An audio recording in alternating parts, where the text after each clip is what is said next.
Job ಮಾಡ್ತೀರಿ, job ಬಿಟ್ಟಿದ್ದು ಕೂಡ ಸಿನಿಮಾಗಾಗಿ. ಹೌದು, ರಿಸೈನ್ ಮಾಡೋಣ, ಬೇರೆ ಏನಾದ್ರೂ ನೋಡೋಣ.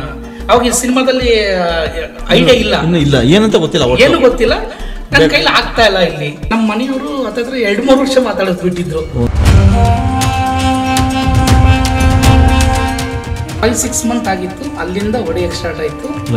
ಲೈಫ್ ಬಾಡಿಗೆ ಕಟ್ಟಕ್ಕೆ ದುಡ್ಡಿಲ್ಲ, ಊಟ ಮಾಡೋಕ್ಕೂ ಕಾಸ್ಬೇಕು, ಎಲ್ಲದಕ್ಕೂ ಕಾಸ್ಬೇಕು. ಕಷ್ಟನು ಅದೇ ಪಾಸಿಟಿವ್ ತಗೊಳ್ತೀನಿ. ಆ ಅನುಭವ ಇಲ್ದಿದ್ರೆ ನಾನು ಇವತ್ತು ನಿಲ್ಲಕ್ಕಾಗ್ತಿರ್ಲಿಲ್ಲ. ನಾನು ಒಬ್ರದಾದ್ಮೇಲೆ ಒಬ್ರದು ನಾನು ಬರ್ತಾ ಇದ್ದೆ, ಒಳಗಡೆ ನಡುಕ ಸ್ಟಾರ್ಟ್ ಆಗ್ಬಿಟ್ಟಿದೆ. ಬೆಂಗಳೂರು ಬಂದ್ಮೇಲೆ ಇಲ್ಲಿ ರಂಗಭೂಮಿ, ರಿಯಾಲಿಟಿ ಶೋ, ಸಿನಿಮಾ ಅಂತ ಸಿಗುತ್ತೆ. ಅದಕ್ಕೂ ಮೊದಲು ನೀವು ಜಾಬ್ ಮಾಡ್ತೀರಿ. ಆ ಜಾಬ್ ಮಾಡ್ತೀರಿ, ಜಾಬ್ ಬಿಟ್ಟಿದ್ದು ಕೂಡ ಸಿನಿಮಾಗಾಗಿ. ಅದನ್ನ ಹೇಳಿ. ನಾನು ಟೊಯೋಟಾದಲ್ಲಿ ಒಂದು 6 to 7 years ಜಾಬ್ ಮಾಡಿದೆ ಸರ್.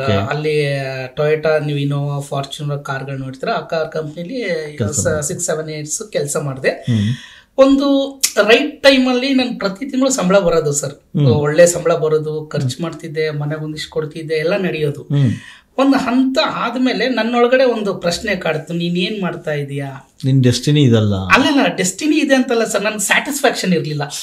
ಮಾಡೋ ಕೆಲಸದಲ್ಲಿ ಖುಷಿ ಇರ್ಬೇಕಲ್ಲ. ರೊಟೀನ್ ಜಾಬ್, ಬೆಳಿಗ್ಗೆ ಹೋಗು ಕೆಲಸ ಮಾಡು, ಬಾ ಸಂಬಳ ತಗೋ, ಹೋಗು ಕೆಲಸ ಮಾಡು, ಸಂಬಳ ತಗೋ, ಇದೇ ರೊಟೀನ್ ಲೈಫ್ ನಡೀತಾ ಇತ್ತು. ಒನ್ಸ್ ನಾನು ಡಿಸೈಡ್ ಮಾಡಿದೆ, ಬೇಡ ಜಾಬ್, ರಿಸೈನ್ ಮಾಡೋಣ, ಬೇರೆ ಏನಾದ್ರೂ ನೋಡೋಣ. ಅವಾಗ ಸಿನಿಮಾದಲ್ಲಿ ಐಡಿಯಾ ಇಲ್ಲ, ಇನ್ನು ಇಲ್ಲ, ಏನಂತ ಗೊತ್ತಿಲ್ಲ, ಏನು ಗೊತ್ತಿಲ್ಲ, ನನ್ನ ಕೈಲಿ ಆಗ್ತಾ ಇಲ್ಲ, ಇಲ್ಲಿ ಕೆಲಸ ಬಿಡ್ಬೇಕು ಅಷ್ಟೇ ಡಿಸೈಡ್ ಮಾಡಿದ್ದು. ರಿಸೈನ್ ಮಾಡಿದೆ ಸರ್. ರಿಸೈನ್ ಮಾಡಿ ಆಚೆ ಬಂದು ಅವಾಗ ಡಿಸೈಡ್ ಮಾಡಿದೆ ನೆಕ್ಸ್ಟ್ ಏನ್ ಮಾಡ್ಬೇಕು. ನಾನು ಸಿನಿಮಾದಲ್ಲಿ ಸೇರ್ಕೊಳ್ಳೋಣ. ನನ್ ಸಿನಿಮಾ ಅವಾಗಿಂದನೂ ಹುಚ್ಚಿತ್ತು. ಟೊಯೋಟಾದಲ್ಲಿ ಇದ್ದಾಗಲೂ ಸಿನಿಮಾ ನೋಡ್ತಾನೆ ಇದ್ದೆ, ಪ್ರತಿ ವೀಕ್ ಸಿನಿಮಾದಲ್ಲಿ ಹೋಗೋಣ, ಪ್ರಯತ್ನ ಮಾಡೋಣ ಅಂತೇಳಿ. ಅವಾಗ ಒಂದಿಷ್ಟು ಸ್ನೇಹಿತರನ್ನ ಈ ತರ ಅನ್ಕೊಳ್ತಾ ಇದ್ದೀನಿ, ಏನ್ ಮಾಡೋದು ಅಂತ. ಆ ಟೈಮಲ್ಲಿ ಜಾಬ್ ಬಿಡ್ಬೇಕಾದಾಗ ಈಗ ಆತ್ಮೀಯ ಸ್ನೇಹಿತರು ಇರ್ತಾರಲ್ಲ ಸರ್, ಎಲ್ಲ ಬೈತಾರೆ, ಒಳ್ಳೆ ಜಾಬು, ಪರ್ಮನೆಂಟ್ ಆಗಿದೆ, ಈ ಕೆಲಸ ಬಿಟ್ಟು ಹೋಗ್ತಾ ಇದೆ, ನಿಮ್ದು ದಡ್ಡನ. ಯಾಕಂದ್ರೆ ನನ್ನ ಮೇಲಿರೋ ಪ್ರೀತಿಗೆ ಅವ್ರು ಬೈತಾ ಇರೋದು. ಯಾಕಂದ್ರೆ ಆ ಜಾಬ್ ಸಿಗ್ಬೇಕಂದಾಗ ನಾನು ಇಂಟರ್ವ್ಯೂ ಕೊಟ್ಟಾಗ 2,000 ಚಿಲ್ಲರೆ ಜನ ಅಟೆಂಡ್ ಮಾಡಿದ್ದು ಇಂಟರ್ವ್ಯೂಗೆ. ಫೈನಲ್ ರೌಂಡ್ ಸೆಲೆಕ್ಟ್ ಆಗಿದ್ದು 43 ಪೀಪಲ್, ಅದ್ರಲ್ಲಿ ನಾನು ಅಷ್ಟು ಕಷ್ಟಪಟ್ಟು ಸೆಲೆಕ್ಟ್ ಆಗಿರೋ ಜಾಬ್ ನ ರಿಸೈನ್ ಮಾಡಿ ಆಚೆ ಬರ್ತಾ ಇದ್ದೀನಿ, ಪರ್ಮನೆಂಟ್ ಜಾಬ್. ಎಲ್ಲ ಬೈದ್ರು. ನಮ್ಮ ಮನೆಯವರು ಹತ್ತಿರ 2-3 ವರ್ಷ ಮಾತಾಡೋದು ಬಿಟ್ಟಿದ್ರು. ಅಂತ ಜಾಬ್ ಏನಾದ್ರು ಬಿಡ್ತಾನ, ಮುಟ್ಟಾಳ ನೀನು, ಹಂಗೆ ಹಿಂಗೆ ಅಂತ. ನಾನು ಆದ್ರೆ ಯಾರು ಹೇಳೋದು ಕೇಳಿಲ್ಲ ಸರ್. ನನಗೆ ಗೊತ್ತು ನಾನೇನು ಅಂತ. ಯಾವತ್ತು ನನ್ನ ಲೈಫಲ್ಲಿ ಒಂದ್ಸರಿ ಹೆಜ್ಜೆ ಮುಂದೆ ಇಟ್ರೆ ಹಿಂದೆ ತೆಗಿಯೋನೇ ಅಲ್ಲ, ಅದು ಏನಾದ್ರೂ ಆಗ್ಲಿ. ಕಮಿಟ್ಮೆಂಟ್ ನಾನು ಅಷ್ಟು ಸ್ಟ್ರಾಂಗ್ ಆಗಿ ನಿಂತ್ಕೊಳ್ತೀನಿ. ಕೆಲಸ ಬಿಟ್ಟು ವಿಚಾರಿಸಿದಾಗ ಈ ತರ ಹಿಂಗ ಆಕ್ಟಿಂಗ್ ಸ್ಕೂಲ್ ಇರ್ತವೆ, ಹಿಂಗಿರುತ್ತೆ ಅಂತ ಒಂದಿಷ್ಟು ಜನ ಹೇಳಿದಾಗ ನಾನು ಅವಾಗ ಹೋಗಿ ಅಭಿನಯ ತರಂಗ ಜಾಯಿನ್ ಆದೆ. ಗೌರಿದತ್ತು ಮೇಡಮ್ದು ಅಭಿನಯ ತರಂಗ ಅಂತ ಒಂದು ಶಾಲೆಗೆ ಹೋಗಿ ಸೇರ್ಕೊಂಡೆ ಸರ್. ಅಲ್ಲಿಂದ ಸ್ಟಾರ್ಟ್ ಸರ್. ಯಾಕಂದ್ರೆ ಇಷ್ಟು ವರ್ಷದ ಜರ್ನಿಲಿ ನಾನು ಯಾವತ್ತು ಎಲ್ಲೂ ಕಷ್ಟಪಟ್ಟವನೇ ಅಲ್ಲ. ಯಾಕಂದ್ರೆ ಡೇ 1 ಇಂದ ಒಳ್ಳೆ ಜಾಬ್ ಇತ್ತು, ಹೌದು, ಸಂಬಳ ಇತ್ತು, ಹೌದು, ಕಷ್ಟನೇ ಗೊತ್ತಿರಲಿಲ್ಲ, ಏನು ಗೊತ್ತಿರಲಿಲ್ಲ. ಬಿಫೋರ್ ನಮ್ಮ ಅಪ್ಪ ಅಮ್ಮನು ಹಂಗೆ ನನ್ನ ನೋಡ್ಕೊಂಡಿದ್ರು. ಸೊ ಒಂದು ಹಂತದವರೆಗೂ ನಾನು ಏನ್ ಸೇವಿಂಗ್ಸ್ ಇತ್ತು ಅದು ಯೂಸ್ ಆಯ್ತು, ಖಾಲಿನೂ ಆಗೋಯ್ತು.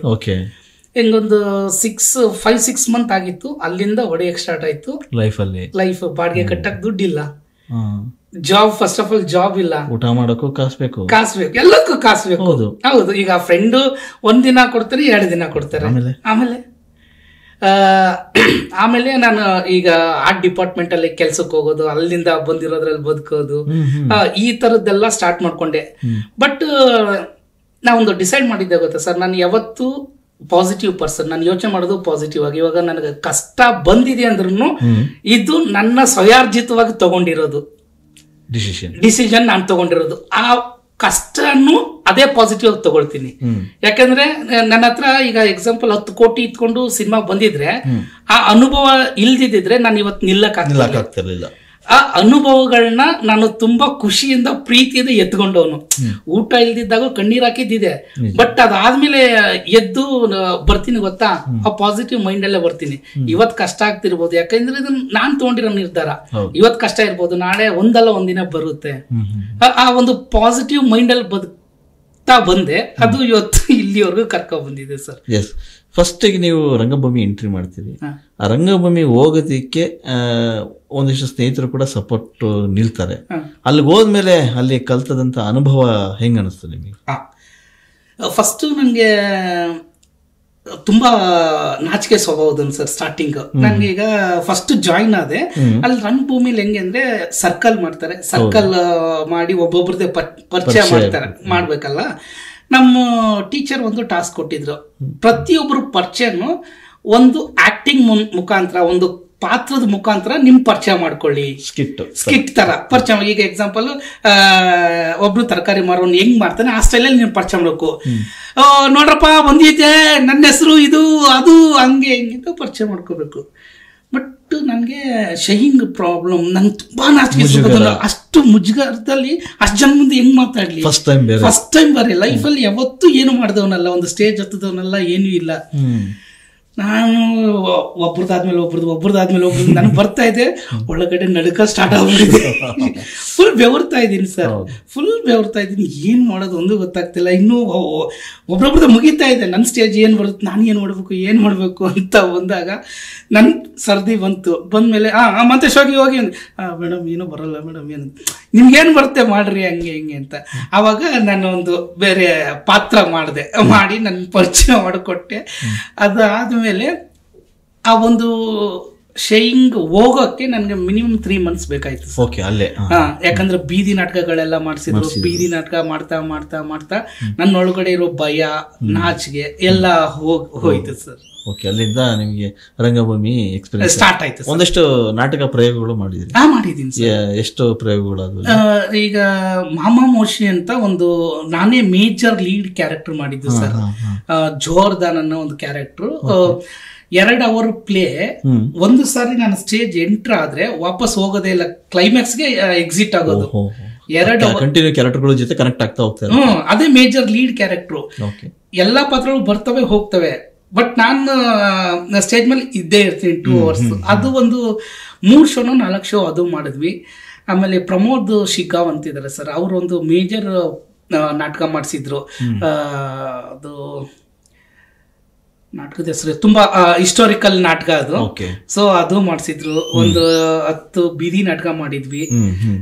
ಅದಾದ್ಮೇಲೆ ಮಂಜುನಾಥ್ ಬಡಿಗೇರ್ ಅಂತ ಎಕ್ಸಾಂಪಲ್ ಸರ್. ನಾನು ಹೇಳೋದು ಆ ವ್ಯಕ್ತಿಯಿಂದ ಇವತ್ತು ನಾನು ಏನಾದ್ರೂ ಒಂಚೂರು ಕಲ್ತಿದ್ದೀನಿ ಅಂದ್ರೆ ಆ ವ್ಯಕ್ತಿಯಿಂದ ಸರ್. ಅವರೊಂದು ನಮ್ಗೆ ನಾಟಕ ಮಾಡಿಸಿದ್ರು ಸರ್, ಹಳೆಗನ್ನಡ ನಾಟಕ. ಹಳೆಗನ್ನಡ ನಾಟಕ ಅದ್ರ ಹೆಸರೇ ಬರ್ತಾ ಇಲ್ಲ ಸರ್, ಏನೋ ಇದೆ ರೀ ಸರ್. ಹಳೆಗನ್ನಡನೇ ಜಾಸ್ತಿ ಇದರಲ್ಲಿ. ಇಡೀ ನಾಟಕನೇ ಹಳೆಗನ್ನಡ. ಏನೋ ಬಾಯಿ ಬರ್ತಾ ಇಲ್ಲ. ಸೊ ಅವರು ಆ ಒಂದು ಪ್ರೊಡಕ್ಷನ್ ಮಾಡೋ ಟೈಮಲ್ಲಿ ನಮಗೆ ಹೇಳಿಕೊಟ್ಟಿದ್ದ ರೀತಿ, ಆಮೇಲೆ ಅವರು ನಮಗೆ ಫೀಡ್ ಮಾಡಿದ್ದ ಪಾಠಗಳು, ಆಮೇಲೆ ಒಬ್ಬ ನಟನಾಗಕ್ಕೆ ಹೆಂಗೆ ಬಿಹೇವ್ ಮಾಡಬೇಕು, ಆಮೇಲೆ ಕ್ಯಾರೆಕ್ಟರೈಸೇಷನ್ ಡಿಸೈನ್ ಆಗಿರ್ಬೋದು, ಮತ್ತೊಂದು ಮಗದೊಂದು 1-1.5 ತಿಂಗಳ ಕಾಲ ನೆಕ್ಸ್ಟ್ ಲೆವೆಲ್ ರುಬ್ಬಿದ್ರು ಸರ್. ಅಲ್ಲಿಂದ ಆ ಕಲಿಕೆಯಿಂದ ಇವತ್ತು ಇಲ್ಲಿವರೆಗೂ ಬಂದು ನಿಂತಿದ್ದೀನಿ ಅಂತಾನೆ ಹೇಳ್ಬೋದು ಸರ್. ಅಷ್ಟು ಅದ್ಭುತವಾಗಿ ನಮ್ಗೆ ಕಲಿಸ್ಕೊಟ್ರು ಯಾರು Manjunath Badiger sir. ಕಲಿಕೆನೇ important. Yes sir, ಅದು ನಿಜ ಸರ್. ಕಲಿಕೆ ಇಲ್ಲ ಅಂದ್ರೆ ಮುಂದಕ್ಕೆ ಹೋಗಕ್ಕೆ ಆಗಲ್ಲ. ತುಂಬಾ ಖುಷಿ ಆಗ್ತಾ ಇದೆ, ಯಾಕೆಂದ್ರೆ ಇವತ್ತು ಎಷ್ಟೋ ಜನ ಮಹಿಳೆಯರು ಹೇಳ್ತಾ ಇದ್ರು ನನಗೆ PCOD ಪ್ರಾಬ್ಲಮ್ ಇತ್ತು ಸರ್, ಥೈರಾಯ್ಡ್ ಪ್ರಾಬ್ಲಮ್ ಇತ್ತು ಸರ್, ಆರಾಮಾಗಿ ನಾನು ಸಣ್ಣ ಆದೆ ಸರ್, ತುಂಬ ಥ್ಯಾಂಕ್ ಯು ಅಂತ ಎಷ್ಟೋ ಜನ ಹೇಳ್ತಾ ಇದ್ರು. ನಿಮಗೆ PCOD ಪ್ರಾಬ್ಲಮ್ ಇರಲಿ, ಥೈರಾಯ್ಡ್ ಪ್ರಾಬ್ಲಮ್ ಇರಲಿ, 100% ನೀವು ಸಣ್ಣ ಆಗಬೇಕು, ಆರೋಗ್ಯದಲ್ಲೂ ಸಮೇತ ತುಂಬ ಚೇತರಿಕೆ ಆಗಬೇಕು ಅಂದರೆ ಪ್ರತಿದಿನ ನಮ್ಮ ಜೀನಿ ಸ್ಲಿಮ್ನ ಯೂಸ್ ಮಾಡಿ. ಯಾಕೆಂದರೆ ಜೀನಿ ಸ್ಲಿಮ್ಮು ಒಂದು ಉತ್ತಮ ಆಹಾರ.